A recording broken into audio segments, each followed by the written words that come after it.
Bienvenue dans le podcast À la recherche de l'être.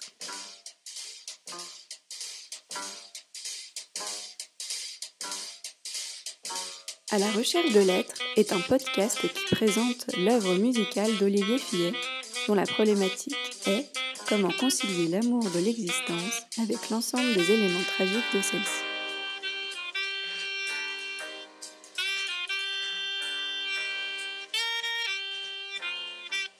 L'auteur a cherché des réponses dans la philosophie, la psychologie, la psychiatrie et les traditions spirituelles. Chaque saison correspond à un CD, chaque épisode présente et explique une chanson. Vous écoutez l'épisode 7 de la saison 3 d'À la recherche de l'être, qui s'appelle La différence. Bonjour Olivier. Bonjour Claire. Je suis ravie d'enregistrer cet épisode, La différence, qui je pense va être vraiment très intéressant. J'espère, faut pas trop vendre la peau de l'ours parce que l'espérance parfois trahit. Tu vois, comme quoi. Il faudrait pas que les gens soient déçus d'espérer trop. Tu sais, c'est comme quand tu vas à une soirée ou je sais pas, ou un événement, un resto. Si t'en attends rien, souvent t'es vachement content. Et si t'en attends trop, si on t'a trop vendu la soirée, souvent t'es déçu. C'est vrai, écoute, c'était quand même une bonne introduction du Oui. coup. Est-ce qu'on peut écouter la chanson ? Mais bien sûr.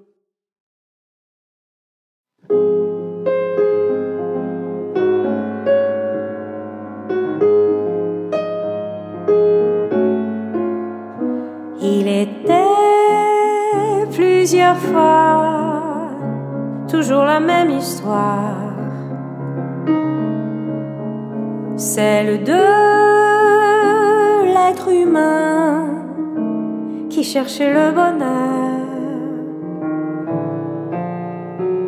Oui, ce souverain bien lui semblait illusoire. À l'appel chaque fois jouait le déserteur, le désir et le manque, ces odieux dictateurs l'éloignaient de son but, sûrement en douceur. Le désir satisfait, il n'y a plus de manque. Le bonheur attendu est resté dans sa planque.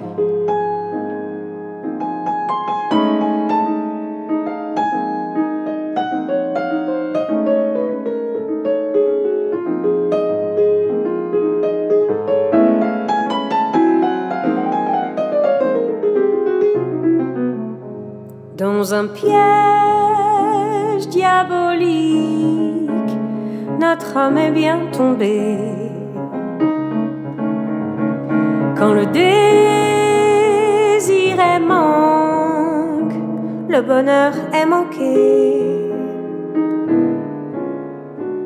L'espérance est un manque, et nous sommes séparés du bonheur par cette même espérance admirée.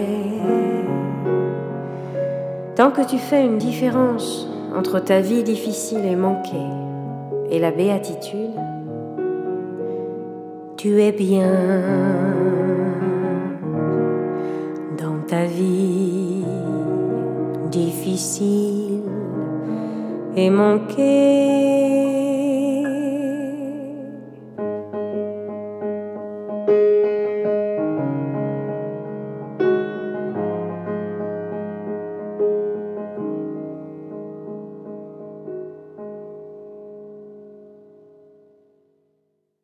Merci beaucoup pour ce beau moment poétique de musique.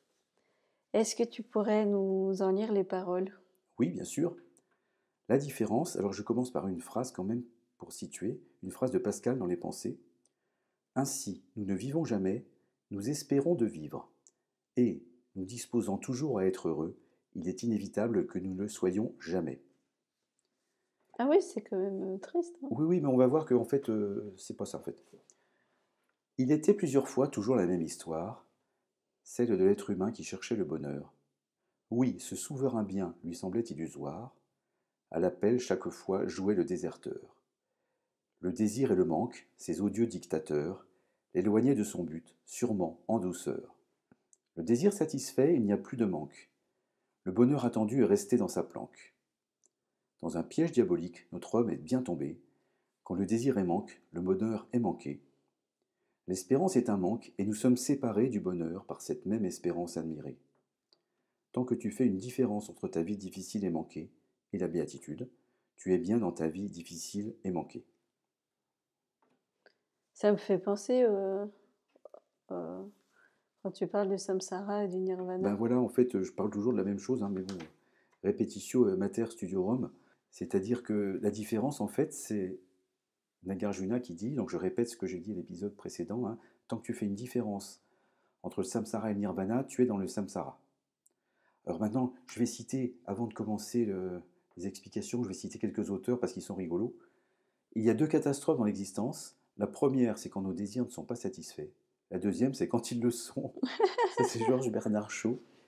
Et il y en a une aussi de Woody Allen qui est extra, parce que Woody Allen, il a l'air de rigoler, mais en fait, c'est toujours très très profond. Qu'est-ce que je serais heureux si j'étais heureux? Et alors, on pense que c'est débile, mais pas du tout. On est exactement dans ce que je veux dire, hein. Donc le sujet de la différence, en fait, c'est cette différence au sens de Nagarjuna, et ça rejoint la notion de piège de l'espérance au sens de, encore, André Comte-Sponville, hein, dans son petit bouquin qui est absolument fabuleux, qui s'appelle Le bonheur désespérément. Et donc, je le résume, et après je détaille, hein, je cite André Comte-Sponville, parce que le désir est manque, et dans la mesure où il est manque, bonheur nécessairement est manqué. C'est ce que j'appelle les pièges de l'espérance. Nous ne cessons d'être séparés du bonheur par l'espérance même qu'il poursuit. Dès lors qu'on espère le bonheur, qu'est-ce que je serais heureux si on ne peut échapper à la déception, soit parce que l'espoir n'est pas satisfait, soit parce qu'il l'est. Il est donc impossible qu'il ne le soit jamais, puisqu'il ne cesse d'espérer le devenir. Alors, donc c'est un peu déprimant tout ça, mais en fait c'est pas vrai. Je vais le montrer, je le dis avant sans trop dévoiler, c'est qu'en fait il y a une confusion entre désir et espérance. C'est-à-dire que une espérance est un désir, mais un désir n'est pas forcément une espérance. Donc je vais le détailler, parce qu'une espérance, c'est un désir qui porte sur ce qu'on n'a pas, qui ignore s'il sera satisfait ou pas, et la satisfaction ne dépend pas de nous. On a un désir de bonheur, et le désir est frustré, le désir est manqué. Pourquoi? En fait, il faut partir du désir.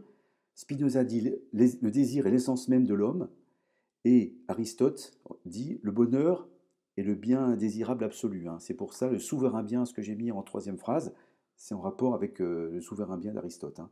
Socrate et Platon ont dit, Socrate, l'amour est désir, et le désir est manque, et Platon, ce qu'on n'a pas, ce qu'on n'est pas, ce dont on manque, voilà les objets du désir et de l'amour. Donc, si on part de là, donc je reviendrai à cette phrase parce qu'elle est importante. Pour faire plus simple, c'est le gamin à Noël qui rêve de son jouet. Alors, il en part en octobre. Moi, ça m'est arrivé. Moi, j'espérais, je me souviens, c'était un jouet qui s'appelait le VE 2001. Et d'ailleurs, mon copain d'enfance avait le même. Il a eu exactement le même. Il y avait une campagne de pub bien menée et c'était un objet radiocommandé. Et moi, je m'en faisais une montagne. Et en fait, une fois que je l'ai eu, j'étais vachement déçu. Et à la limite, je jouais un peu avec le carton, quoi. Le désir est manque, en fait, on n'a jamais ce qu'on désire, on n'est pas heureux, mais dès qu'il est satisfait, en fait, il s'abolit. Tant qu'on considère que le désir est manque, le bonheur est manqué. C'est-à-dire, c'est l'exemple du jouet de Noël, et aussi un peu aussi parfois la réussite aux examens. Moi, j'ai beaucoup travaillé pour avoir un examen, et quand je l'ai eu, c'est vrai que j'étais soulagé, mais j'ai pas eu le bonheur. Ça suffisait pas, en fait, à mon bonheur. En fait, j'avais des contraintes en moins. C'est un petit peu comme ce que dit Comte-Sponville, c'est que la vue ne peut faire le bonheur qu'un aveugle. Hein. Et donc ça conduit là à la phrase de Schopenhauer qui est vraiment terrible. C'est-à-dire, quand je désire ce que j'ai pas, c'est le manque, la souffrance. Mais quand le désir est satisfait, alors c'est pas la souffrance parce qu'il n'y a plus de manque, c'est pas le bonheur parce qu'il n'y a plus de désir. Il dit, c'est l'ennui, c'est-à-dire, c'est l'absence du bonheur au lieu même de sa présence attendue. Donc ça, j'ai déjà vécu. Mais je vais montrer après que ce n'est pas à chaque fois. Ça arrive souvent. Parce que parfois, c'est même au-dessus. Par exemple, t'espérer un bonheur, et en fait, il est encore plus grand. Oui, mais souvent, il n'y a pas le bonheur espéré Mm. du tout. Et donc la phrase, comme dit Comte Sponville, c'est la phrase la plus triste de toute l'histoire de la philosophie.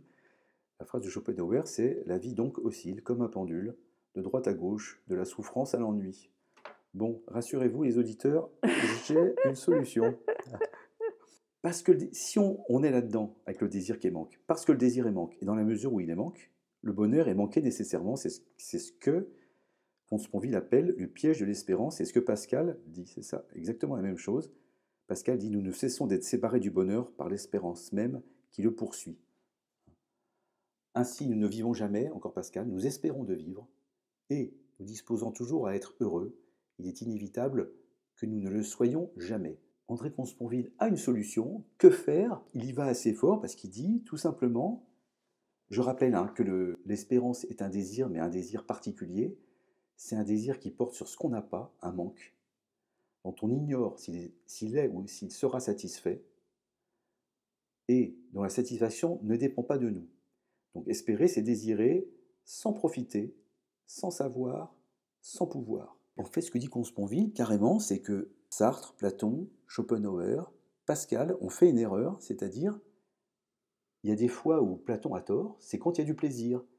Et donc, il montre qu'ils ont confondu le désir avec la première occurrence que j'ai dite de l'espérance, c'est-à-dire, c'est un désir qui porte sur ce qu'on n'a pas. Non, le désir, c'est pas forcément un truc qui porte sur ce qu'on n'a pas. Non, pas du tout. Espérer, c'est désirer sans profiter, sans savoir, sans pouvoir. Le contraire, c'est désirer sans profiter, c'est le plaisir. Le contraire de désirer sans savoir, c'est la connaissance.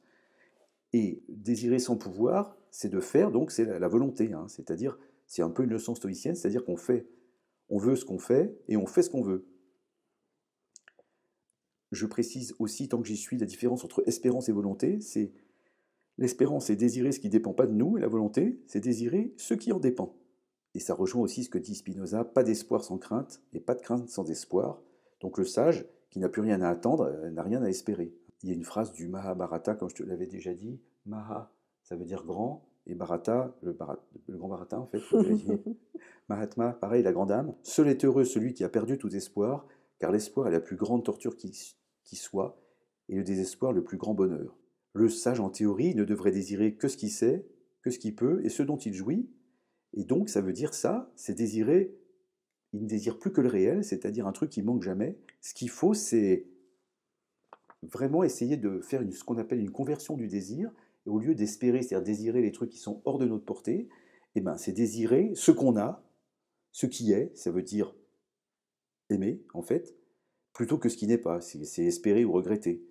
Et on arrive donc à la phrase que j'ai déjà dite plusieurs fois, mais en fait, les auditeurs me pardonneront, mais je me répète, c'est quand même assez compliqué à bien concevoir à la fois. Donc je pense que la répétition n'est pas tout à fait inutile. C'est important. Surtout que la dernière fois, ça commence à dater.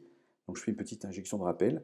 Il faut prendre la réalité pour son désir. Et d'ailleurs, quand Comte Sponville, donc, quand il a publié son premier livre, Traité de désespoir et de la béatitude, il a reçu une lettre d'un psychanalyste qui lui a dit « Écoutez, je suis tout à fait d'accord avec ce que vous dites, parce que moi, dans mon expérience de psychanalyste, je peux vous dire qu'on ne se suicide que par déception. » Et lors d'une interview, Comte Sponville a raconté l'histoire de sa mère, donc avec son père qui était très dur et sa mère qui était dépressive, et qui a fini par se suicider.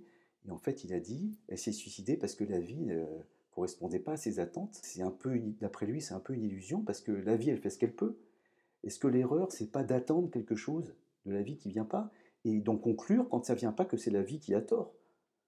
En fait, la vie, elle fait ce qu'elle peut. Est-ce que l'erreur, ça serait pas de s'illusionner sur la vie, finalement? Et donc la conclusion de ça, c'est plutôt que de prendre ses désirs pour des réalités, il faut faire une conversion du désir et désirer ce qu'on a, c'est-à-dire prendre la réalité pour son désir. Quelle belle phrase de fin. Voilà, il ne fallait pas de moi comme rien d'être moi de oui, tout ce que j'ai dit. Mais bon, c'est moi, quand j'ai fait même... que lire et essayer de vulgariser des notions qui finalement sont assez simples une fois qu'on les a bien comprises. Bien sûr, mais ce qui est compliqué, c'est de les mettre en pratique. En fait, ce qui est compliqué, d'abord, c'est de lire tout, ensuite de comprendre, ensuite d'en tirer l'essentiel et de comprendre. En fait, ce qui est compliqué, c'est de comprendre. Mais une fois qu'on a bien compris, c'est pas très compliqué. C'est pas. Ouais, et puis comment le mettre je pense que c'est à la portée de tout le monde une fois qu'on a bien compris. Eh ben, on se motive et on y va. Voilà, donc je vous conseille, peut-être pas le traité de désespoir et de la béatitude qui est assez gros, mais le petit livre Le bonheur désespérément, qui est en fait issu d'une conférence qu'André Comte-Sponville a faite et qui se lit vraiment très facilement, très très facilement. Ah bah merci pour cette recommandation. Et bien sûr, pour tout le podcast. Merci beaucoup d'avoir écouté cet épisode. Nous espérons sincèrement qu'il vous a plu. Si c'est le cas, n'hésitez pas à aller nous suivre sur notre compte Instagram à la recherche de lettres et à nous mettre des petites étoiles sur les différentes plateformes d'écoute. À bientôt dans À la recherche de lettres pour un nouvel épisode.